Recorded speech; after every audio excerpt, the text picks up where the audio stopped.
A Consellería de Infraestructuras iniciou hoxe as obras da nova glorieta de acceso á Praia de Areas na PO 308 ao seu paso por Sanxenxo. A actuación busca mellorar a seguridade viaria na zona onde son frecuentes os accidentes. A vía, ademais, sofre un alto volume de tráfico. Unha carretera que soporta de media 18.000 vehículos ao ano, o sea, no inverno, non habrán máis de 35.000 por os datos que nos dá a Xunta, por lo tanto eu creo que é unha actuación importante.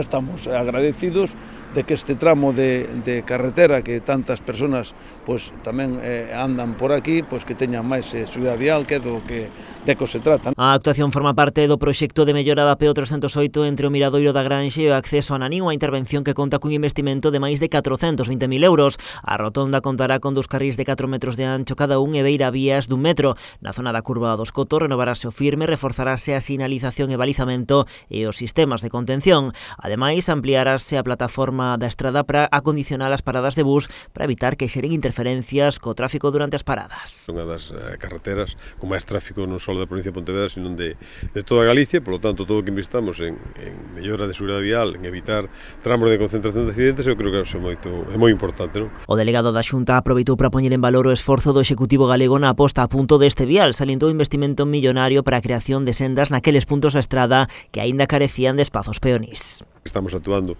entre a Lanzada e Pontevedra, todo vai a quedar conectado cunha senda ou con tramos de beiras rúas, onde se invirte máis de 18 millóns de euros, por lo tanto creo que é unha aposta importante, onde xa levamos un tempo traballando. O alcalde de Sanxenxo tamén se referiu ás obras da Rúa Progreso, conta con que o proxecto estea rematado antes de final de ano. Van a buen ritmo e nada, pues que esperemos que antes de Navidad que estén listas, si la climatología lo permite, pero yo creo que sí. As obras permiten dotar de beirarrúas a toda a rúa, reorganizar as zonas de estacionamento e carga e descarga e renovar os seus servizos.